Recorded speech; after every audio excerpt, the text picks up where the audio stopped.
So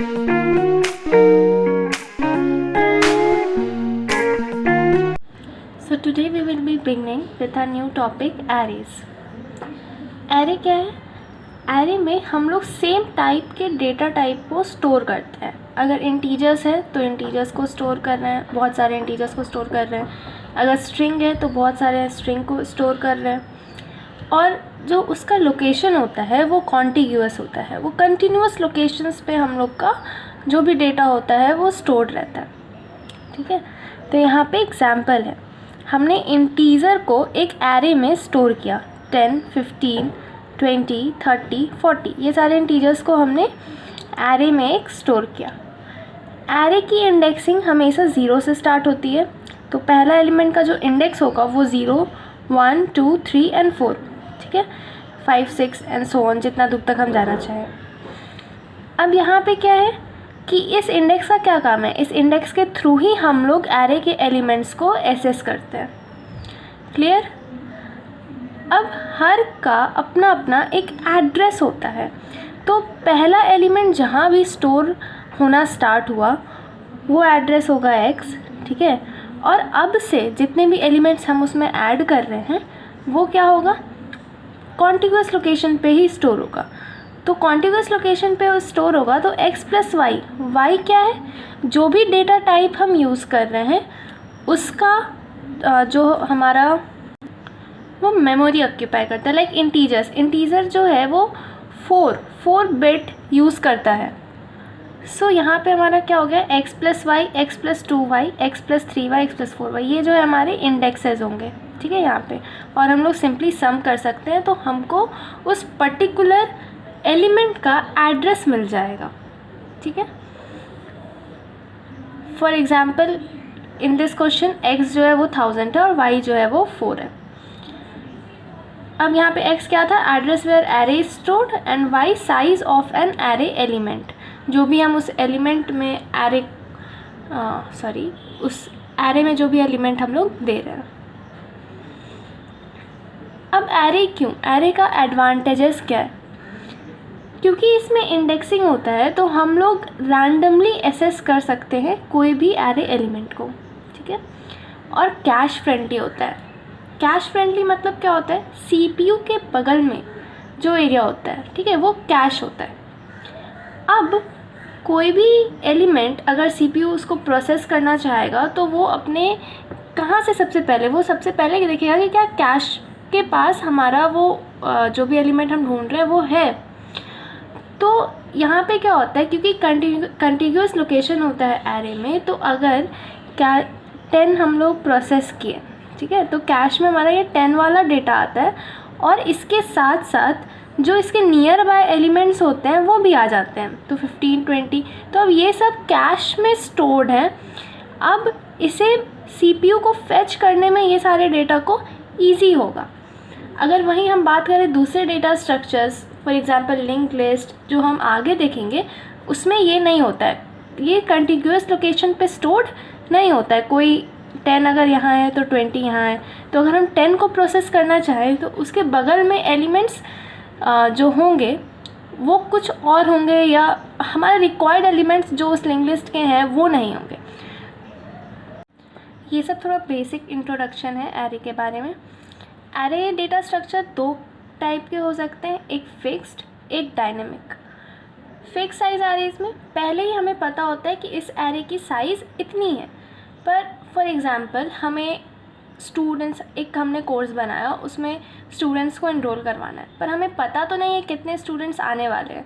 तो इस case में अगर हम लोग फिक्स साइज एरे बनाएं तो वो फेल कर सकता है, वो सही नहीं है. तो हमें क्या यूज़ करना चाहिए? Dynamic size array. So Java में डायनेमिकली रिप्रेजेंटेशन जो करता है वो एरे लिस्ट करता है. ठीक है. तो अब इसका एडवांटेज क्या है ओवर नॉर्मल एरेज? पहला तो डायनेमिक साइज़ होता है, हम साइज़ को बढ़ा सकते हैं. ठीक है. और रिच लाइब्रेरी फंक्शंस होते हैं, मतलब इसमें ऐड करने के लिए, रिमूव करने के लिए, ये सब के लिए हम लोग के पास लाइब्रेरी के फंक्शंस होते हैं जिसे हम लिखेंगे तो डायरेक्ट हमें जो भी काम कराना है वो हो जाता है. ठीक है. तो एरे लिस्ट का सिंबल कैसा होता है? सॉरी, सिंबल नहीं, सिंटेक्स. कैसा होता है, array list integer AL equals to new array list. ठीक है, इस तरीके से हम लोग एरे लिस्ट को डिक्लेयर करते हैं। अब ऑपरेशंस ऑन एरे लिस्ट, वही हमने जिस फंक्शंस की बात की, तो इसमें बहुत सारे होते हैं। एक बार आप गूगल करके देख सकते हैं कि operation on array list and you will get like many. ठीक है, आप जैसे जैसे उसको यूज़ करेंगे, जैसे जैसे बनाएंगे तो आपको और ज़्यादा क्लियर होगा। मेनली हम लोग क्या यूज़ करते हैं, ऐड। ठीक है, अगर हमें किसी, ये जब हम ऐड करेंगे तो एरे लिस्ट जो भी होगा हमारा, अगर 2 साइज़ का है, इसमें 5 और 2 है, अब हमने ऐड 10 किया तो ये हमेशा पीछे जाके ऐड हो जाएगा। एक साइज़ अपना खुद ब खुद बढ़ जाएगा और ये पीछे जाके ऐड हो जाएगा। पर हमें इसे फर्स्ट इंडेक्स पे ऐड कराना है, तो यहाँ पे हम इंडेक्स पास कर सकते हैं और ये जो 10 है वो यहाँ पे आ जाएगा। ठीक है, रिमूव कर सकते हैं, गेट कर सकते हैं। अगर इस एलिमेंट को गेट करना है तो हम लोग उसका इंडेक्स पास करा के या उस ऑब्जेक्ट को लिख के हम लोग सिंपली उसको गेट कर सकते हैं। तो ये सारे ऑपरेशन होते हैं जिसमें हम लोग क्वेश्चंस करेंगे तो और भी जैसे जैसे ऑपरेशंस पता चलते जाएगा तो वो हमारे लिए ज़्यादा बेनिफिशियल होगा। ओके, ये सब तो बेसिक है। फिर हमें चाहिए मेनली क्वेश्चंस जो हमें करना है। ठीक है, तो हमारा पहला क्वेश्चन है रिवर्स एन एरे। एक एरे दिया हुआ है 10, 5, 7, 30। हमें इस एरे को रिवर्स करना है। तो इसके लिए हम लोग क्या कर सकते हैं, हम लोग क्या करेंगे, 10, 5, 7, 30। ठीक है, ये इस तरह स्टोर्ड है एक एरे में। हम लोग अगर एक लो और एक हाई वेरिएबल मेंटेन करें और इस दोनों को स्वैप कर दें, ठीक है, और फिर लो को प्लस प्लस कर दें और हाई को माइनस माइनस कर दें और फिर इस दोनों को स्वैप कर दें, तो क्या हमारा एरे रिवर्स हो जाएगा? बिल्कुल हो जाएगा। बस हमें यही करना है। वॉइड रिवर्स, यहाँ पे एक कोड है, हमने लो 0 लिया, high n-1, n-1 in last index of the array and n is the size of the array. तो हम लोग ये लूप कब तक चलाएंगे, जब तक लो लेस देन हाई होगा, क्योंकि जैसे ही लो बड़ा हो जाएगा मतलब हमारा काम हो चुका है, हमने ऑलरेडी रिवर्स कर चुके हैं। और फिर हम लोग ये सिंपल रिवर्स का कॉन्सेप्ट, स्वैप का कॉन्सेप्ट यहाँ पे लगा देंगे। एक टेम्पररी वेरिएबल लेंगे जिसमें हम लोग एरे लो रखेंगे, फिर एरे लो में एरे हाई में टेम्प एंड लो को प्लस प्लस कर देंगे और हाई को माइनस माइनस कर देंगे। ओके, तो हम लोग इस क्वेश्चन का ड्राई रन देखते हैं। इसका इंडेक्स कितना, 0, 1, 2 एंड 3। एन हमारा कितना है, 4। क्लियर। अब सबसे पहले हम लोग क्या करेंगे, इसको लो मार्क कर देंगे और इसको हाई मार्क कर देंगे। ये करने के बाद हम लोग कंडीशन चेक करेंगे, तो हमारा लो अभी कितना हो गया, 0, और हाई कितना हो गया, 3।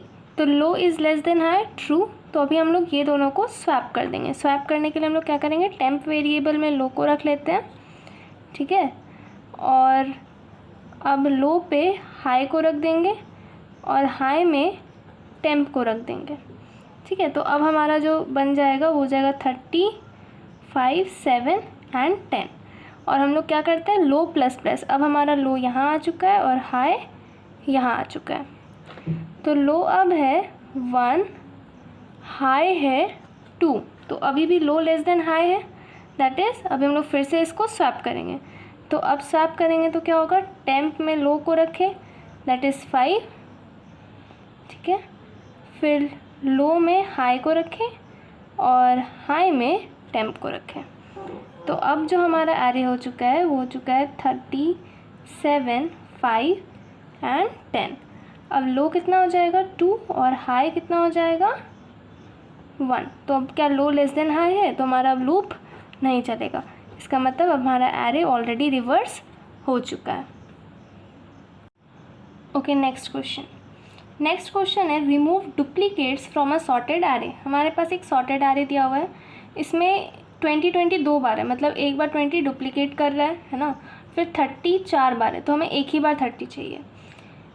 और यहाँ पे साइज़ 7 है, एरे का जो ये टोटल साइज़ है वो 7 है। हमें जो रिटर्न कराना है वो ये इन डुप्लीकेट्स को हटा के एक एरे रिटर्न कराना है और उसके साइज़ को मेनली रिटर्न कराना है, ठीक है, उसके साइज़ को रिटर्न कराएंगे ताकि हमारा जो आउटपुट एरे है वो कुछ ऐसा हो, ठीक है।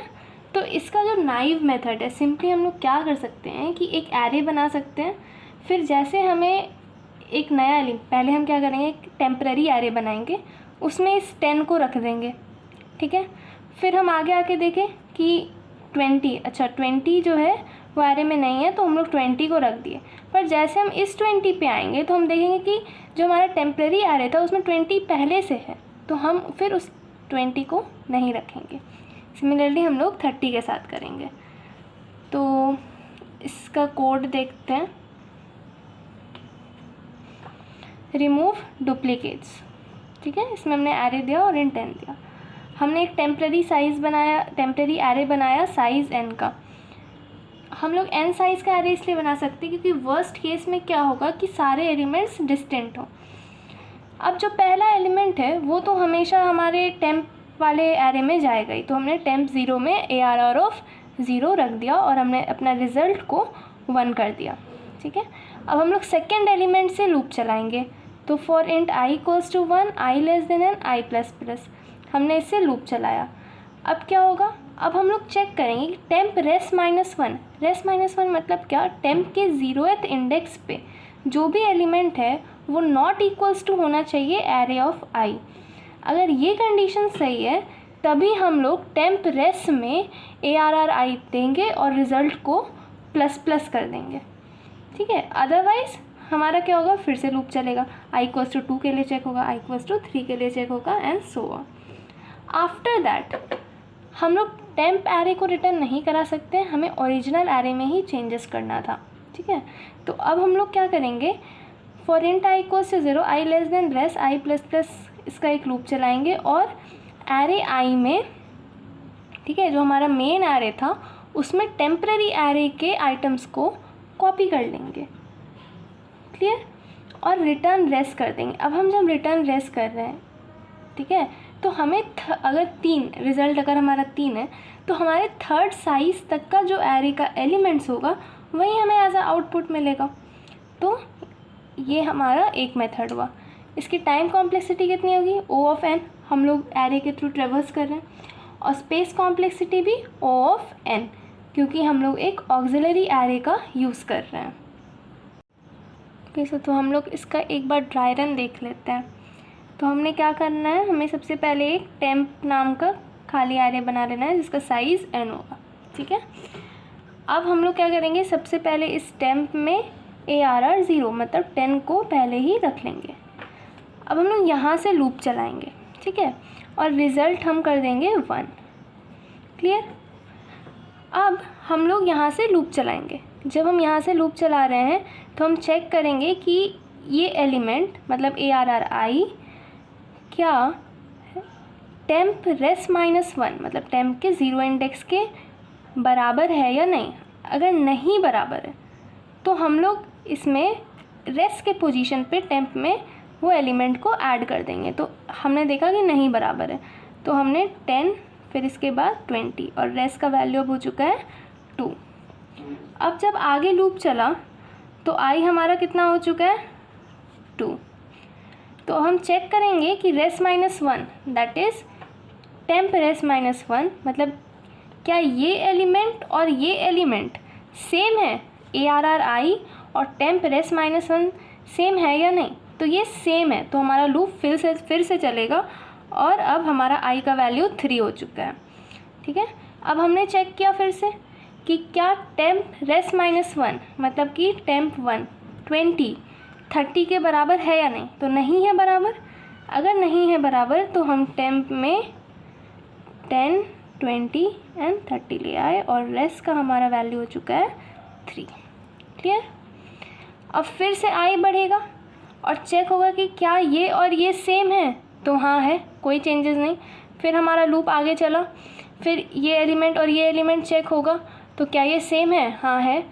फिर हमारा लूप आगे चला, ये एलिमेंट और ये एलिमेंट क्या सेम है, हाँ है। तो हमारा अब लूप चलना बंद हो चुका है क्योंकि हम सारे एलिमेंट्स को ट्रेवर्स कर चुके हैं। तो हमारे टेम्पररी एरे में ये सारे एलिमेंट्स हैं, ठीक है, अब हम लोग टेम्प्रेरी एरे को रिटर्न नहीं कर सकते थे, हमें अपने मेन एरे में चेंजेस करना था। ठीक है, ये क्वेश्चन में था। तो अब हम लोग क्या करेंगे, ये सारे एलिमेंट्स को कॉपी कर देंगे अपने मेन एरे में। तो हम लोग i equals to 0, i less than res तक लूप चलाएंगे। ठीक है, तो हमारा जो अब ये एरे हो जाएगा ARR, इसमें पहला एलिमेंट 10 हो जाएगा, दूसरा 20 एंड 30। इसके बाद के जितने भी एलिमेंट्स हैं वो सेम रहेंगे, मतलब इसके बाद सारे 30 30 30 और 30 रहेंगे। ठीक है, हमने बस यहाँ तक चेंजेस किया और रिटर्न क्या कराया, रेस, मतलब जो हमारा आउटपुट एरे होगा वो बस यहाँ तक होगा। ठीक है, क्योंकि हम लोग रेस को रिटर्न करा, रेस का वैल्यू 3 है, मतलब इस थर्ड साइज तक इसका एरे ये रिटर्न हो जाएगा। इसका एक जो इफ़िशिएंट मेथड है जहाँ पे हम लोग को टेम्प्रेरी एरे का यूज़ नहीं करना पड़ेगा, वो क्या है, हम लोग एरे के अंदर ही चेंजेस कर देते हैं। ठीक है, तो इसमें हम लोग क्या कर रहे हैं ना, रेस को 1 ले रहे हैं सबसे पहले, क्योंकि ऑफ कोर्स हमारा पहला एलिमेंट तो रहेगा ही। फिर हम लोग लूप चलाएंगे i इक्वल्स टू 1 से i less then i plus plus से, और हम लोग चेक करेंगे कि क्या एरे i, ठीक है, जो एरे i मतलब जो इंडेक्स 1 पे है, क्या वो एरे रेस माइनस 1 के नॉट इक्वल है। ठीक है, रेस माइनस 1 मतलब 0th इंडेक्स के, अगर नॉट इक्वल है तो हम लोग रेस में ARRI दे देंगे और फिर रेस प्लस प्लस कर देंगे, अदरवाइज़ हम लोग सिंपली i प्लस प्लस कर देंगे और लास्ट में रिटर्न क्या करा देंगे, रेस। तो एक बार इसका ड्राई रन देख देते हैं, काफ़ी इजी है ये। तो सबसे पहले जो हमारा एरे है ये है। ठीक है, रेस हमारा क्या है, 1। अब i इक्वल्स टू 1 से लूप चल रहा है। ठीक है, i इक्वल्स टू 1 यहाँ से लूप चला, तो यहाँ क्या चेक हुआ कि क्या array i not equals to array res minus 1 है। तो क्या ये दोनों नॉट इक्वल है, नहीं, हाँ ये दोनों नॉट इक्वल है। तो हम लोग एरे रेस में एरे i को कॉपी कर देंगे, मतलब एरे रेस क्या है हमारा 1 और एरे i क्या है वो भी 1, मतलब 1 इंडेक्स की मैं बात कर रही हूँ, जिसपे एरे i मतलब 20 और एरे रेस भी 20। तो ये 20 अपने ही प्लेस पे कॉपी हो जाएगा। ठीक है, ये सारे में नो चेंजेस। अब क्या होगा, रेस हमारा प्लस प्लस होगा, दैट इज़ अब रेस 2 हो चुका है। अब फिर से लूप चलेगा, है ना, अब फिर से लूप चला तो हमारा अब यहाँ पे i आ चुका है। अब ये चेक हुआ कि एरे i क्या not equals to array res minus 1 है, ये तो गलत हो गया, तो हम लोग इफ़ के अंदर नहीं घुसे और हमारा लूप फिर से चला। अब हमारा i यहाँ पे आ चुका है। तो अब हमने चेक किया एरे i, ठीक है, जो है 30, क्या एरे रेस माइनस 1। ठीक है, तो एरे रेस माइनस 1 हमारा कितना हो गया, रेस कितना था 2, रेस माइनस 1 मतलब फर्स्ट इंडेक्स। तो हम चेक करें क्या फर्स्ट इंडेक्स वाला और ये सेम है, तो ये सेम नहीं है, तो ये कंडीशन सही हो गया। अब जब ये कंडीशन हमारा सही हो जाता है तो हम क्या करेंगे, एरे रेस पे एरे i को कॉपी कर देंगे। तो एरे रेस हमारा क्या था 2, है ना, तो सेकेंड पोजीशन पे हमने क्या कॉपी कर दिया 30। ठीक है, तो हमारा जो अब एरे हो गया वो 10 20 30 हो गया, करेक्ट। और इसके बाद अच्छा यहाँ पे एक और 30 था, कोई बात नहीं, और फिर हमारा यहाँ पे 2 30 ऐसे ही रह गया, सॉरी एक और 30 हो जाएगा ना, मतलब इस वाले पोजीशन पे हमने 30 डाला और ये 3 30 तो अपना है ही। ठीक है, अब हमारा i जो है वो यहाँ पे आ जाएगा, करेक्ट, मतलब यहाँ पे आ चुका है i। अब ये चेक होगा कि क्या array i not equals to array res minus 1 है, तो ये गलत है।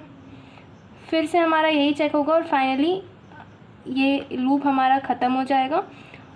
और ओके, यहाँ पे रेस हमारा 3 भी हुआ, हमने रेस को प्लस प्लस किया था, तो फाइनली अब हमारा रेस रिटर्न हो जाएगा, तो 3 रिटर्न होगा।